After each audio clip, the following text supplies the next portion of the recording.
Welcome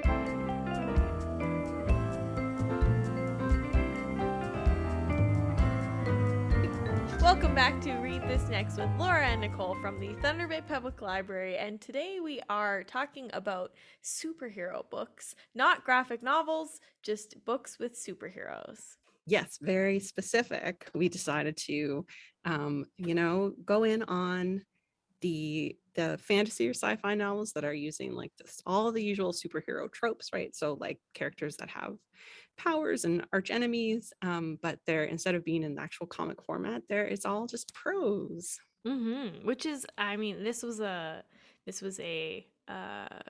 another staff member recommended this one to us, and I was like, that's an interesting topic because whenever you think of like superheroes and graphic novels, that's always like when you think of superheroes, you think of graphic novels, but there is a huge market now, and Laura will talk about it later, and a growing market for books that are real superheroes.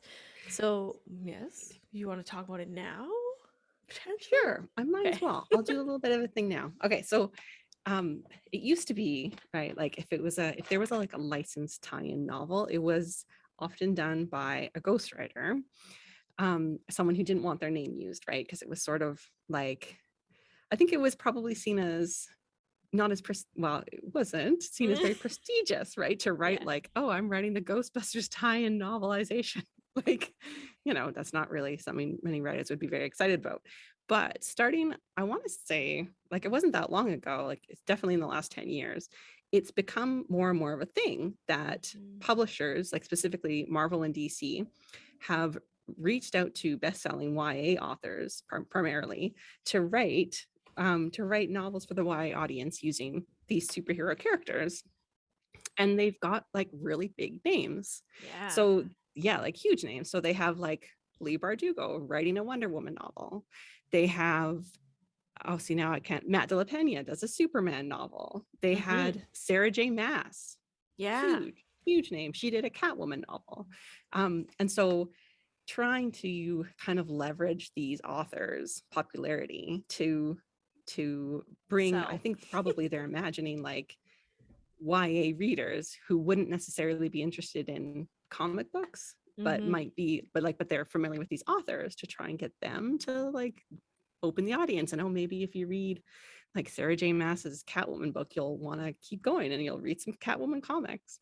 Yeah. I mean, there's a huge market for like, I mean, Star Wars can be the prime example for selling like anything, but there's a huge market that they've cornered for like books about their franchise. So it just makes sense that like these other businesses are finally making books that are, I don't want to say the like previous ones were bad, but they're trying to actually capitalize off the books. Right. And it's funny because, like, frankly, it's fan fiction, right? Because Yeah. it's licensed fan fiction, because they'll say to a lot, they'll give these writers and be like, here's the characters, make up whatever story you want.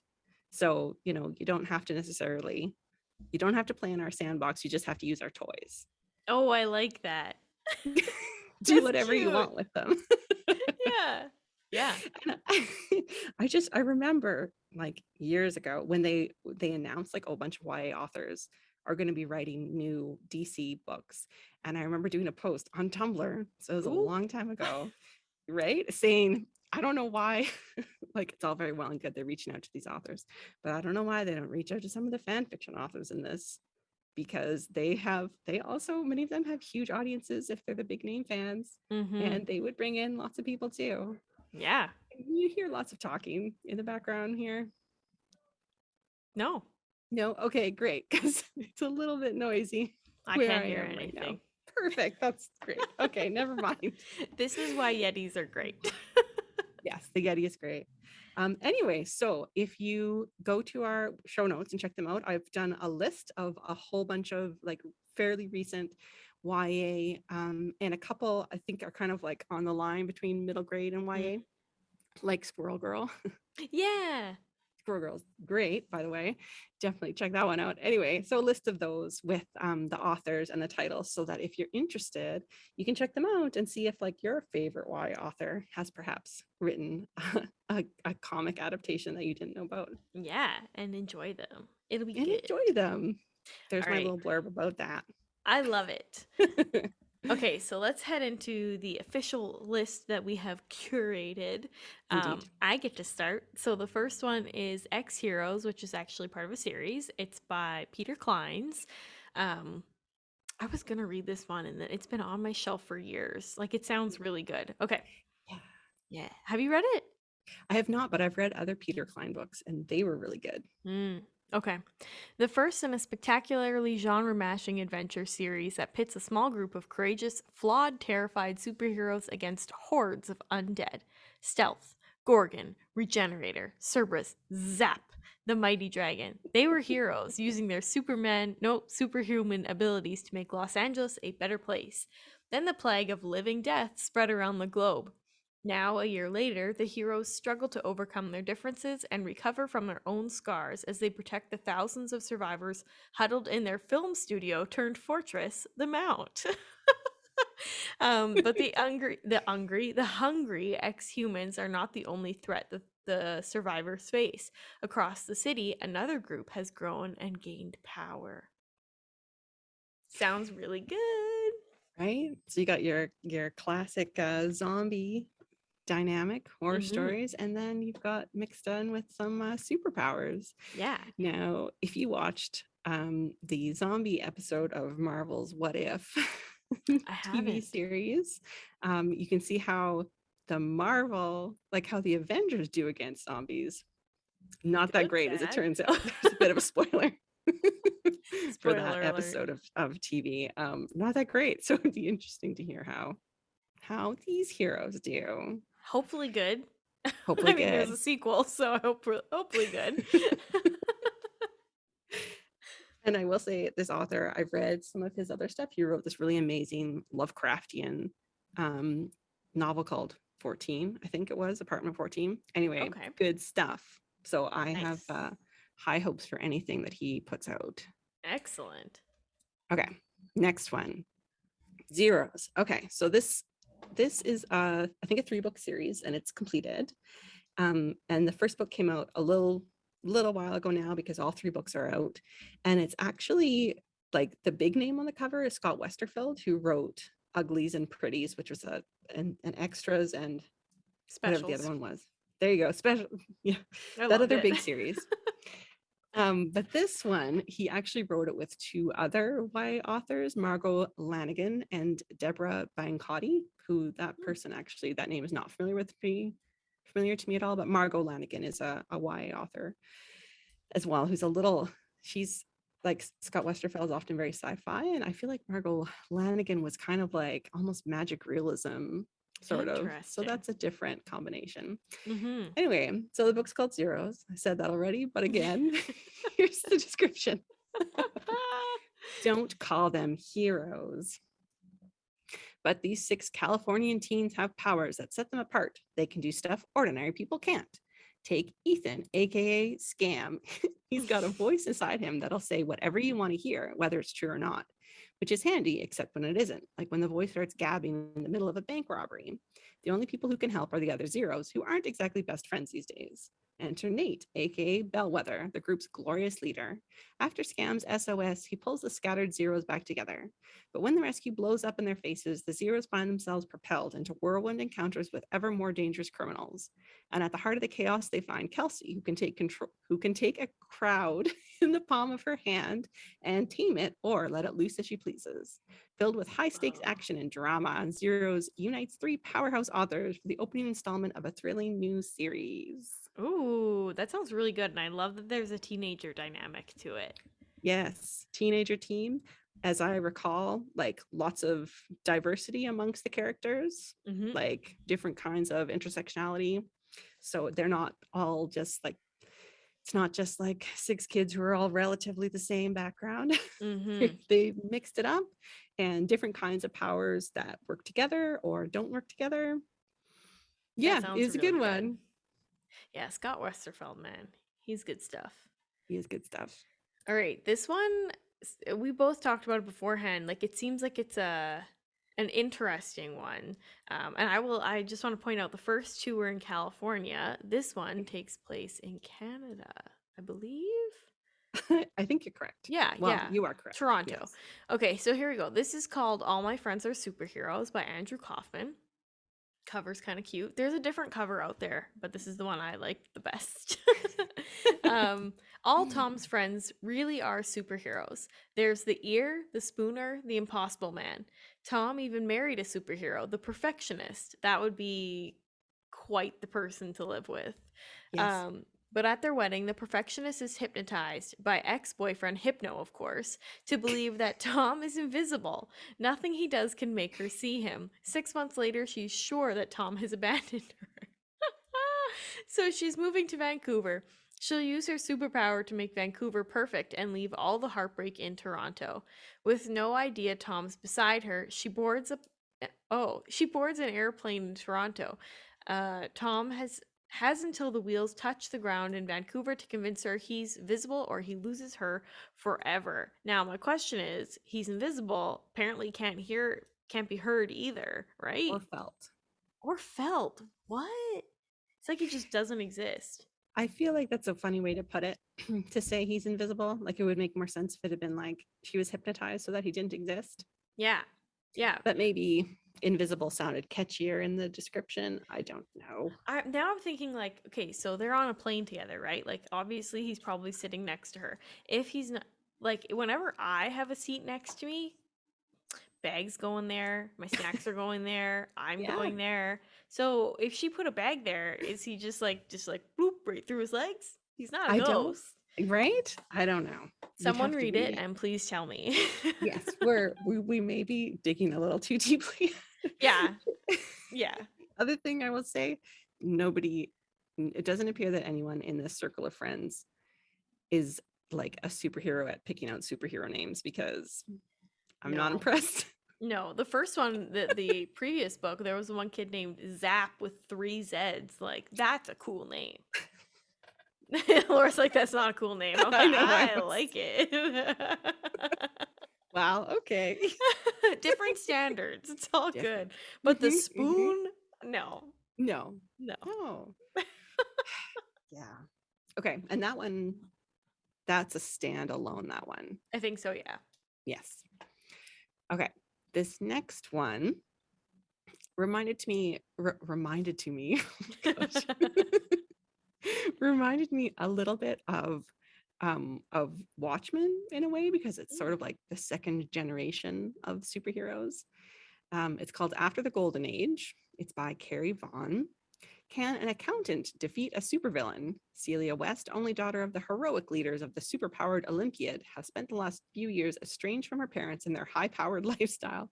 She's had enough of masks and heroics and wants only to live her own quiet life out from under the shadow of West Plaza and her rich and famous parents. Then she's called into her boss's office and told that as the city's top forensic accountant, Celia is the best chance the prosecution has to catch notorious supervillain the Distractor for tax fraud. In the course of the trial, Celia's troubled past comes to light and family secrets are revealed as the rift between Celia and her parents grows deeper.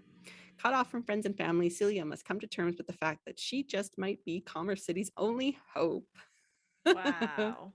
You know what else that reminds me of? And I'm sure Hmm. it's on purpose, is that like Al Capone was taken down by Yeah. tax evasion. Yeah. I I feel like like that.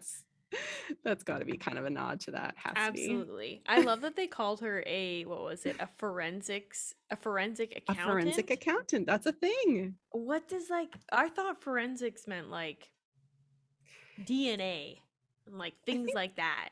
forensic is just like in depth in this Oh. instance. Hmm. Something like, I feel like now I'm gonna look it up. You start Okay. reading your next one. I'm gonna look up forensic accountant. All right. Our next one is Dreadnought by April Daniels, which looks super cool and I love the cover. It really does look great. Yeah. Okay.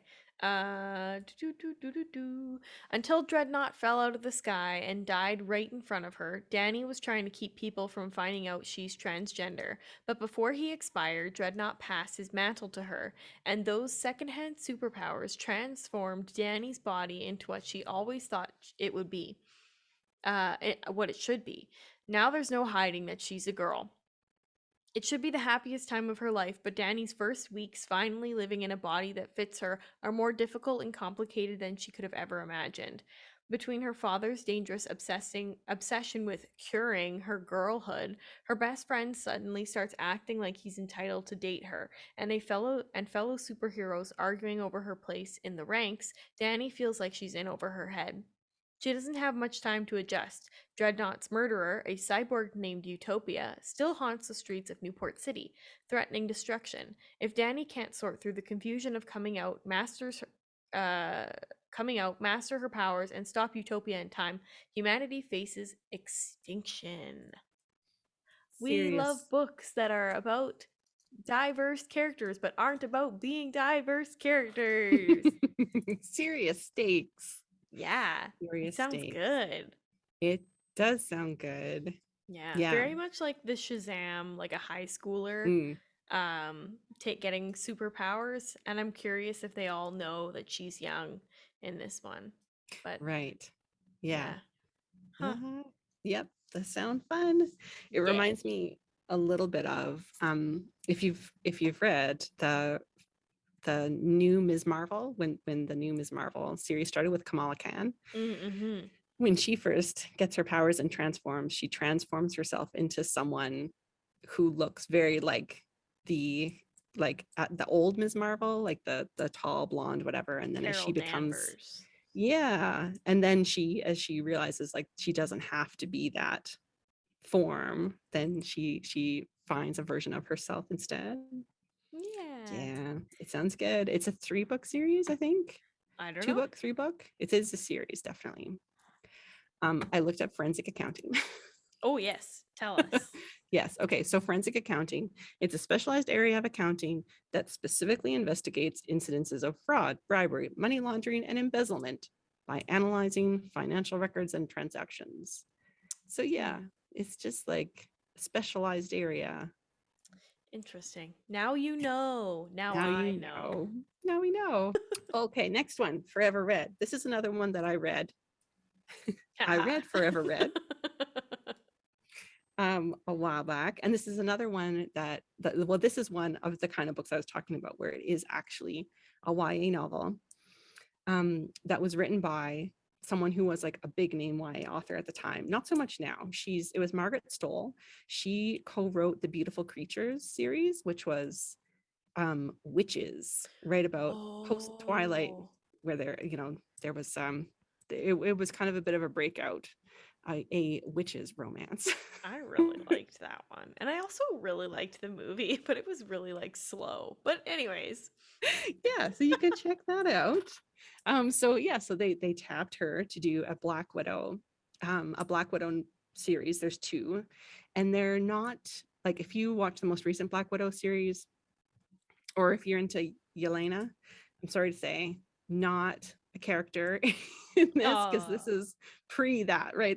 These books are a little bit older. So this is what these ones are about. So Natasha Romanoff is one of the world's most lethal assassins. Trained from a young age in the arts of death and deception, Natasha was given the title of Black Widow by Ivan Somadrov, her brutal teacher in the Red Room, Moscow's infamous academy for operatives.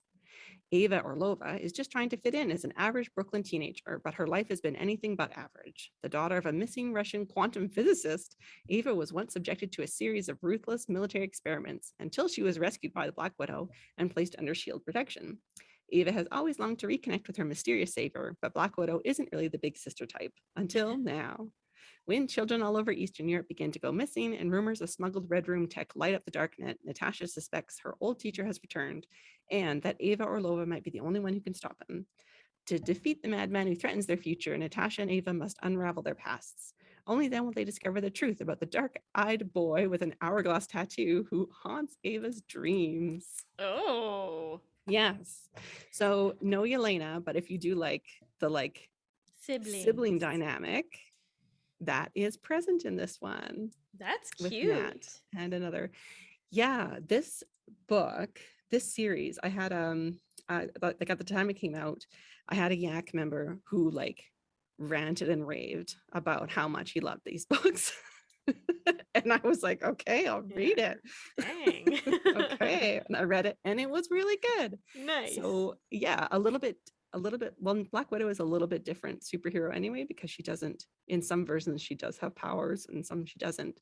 But it's sort of almost a crossover with like spy thriller books, right? Because that's Mm. usually more her thing. Mm-hmm. So still has the sort of superhero structure, but leans more into that mysteries, secrets, that Secret type of story. spies. And for those of you that don't know, Yak is our youth action council. Yes.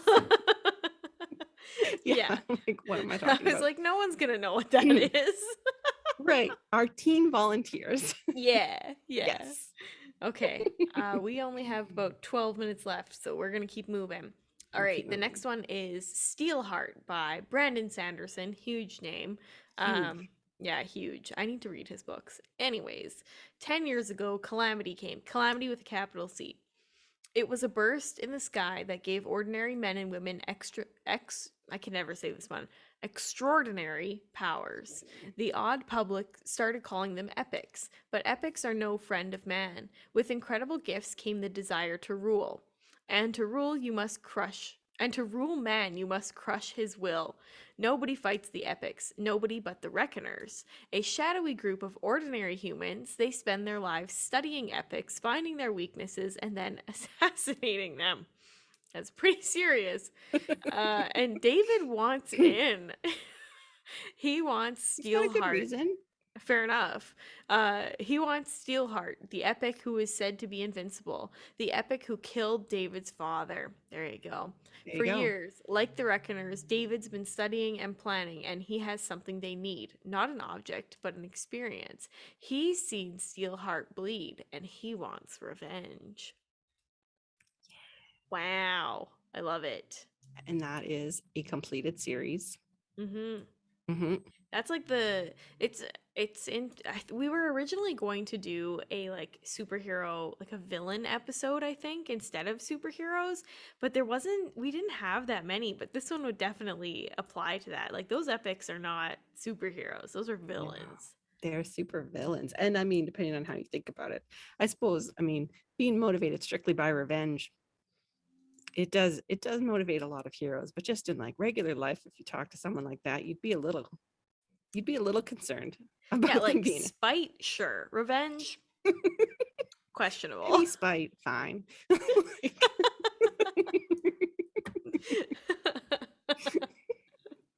Like, okay, we got those guys, that big series. Nailed it. Yes. Okay. All right. Our next one is another one that is by a big author, I would say, Mm-hmm. a fairly large YA author. Her biggest series was the Cinder series, which was a while ago now, admittedly, but her other series since then, I think, have also done quite well. Yeah. So it's the author Marissa Mayer, and the book is called Renegades, and again, book one in a series. Secret identities, extraordinary powers. She wants vengeance. He wants justice. Wow. Here we go again. Okay. The Renegades are a syndicate of prodigies, humans with extraordinary abilities who emerge from the ruins of a crumbled society. For some reason, I saw crumbled. I was like, A crumpled society. What is a crumbled society? Okay. What's that look like? Crumbled society and establish peace and order where chaos reigned. As champions of justice, they remain a symbol of hope and courage to everyone, except the villains they once overthrew. Nova has a reason to hate the Renegades, and she is on a mission for vengeance. As she gets closer to her target, she meets Adrian, a renegade boy who believes in justice and in Nova. But Oh, Nova's allegiance is to a villain who has the power to end them both. wow. That sounds So good there's some too. romance. Oh, oh.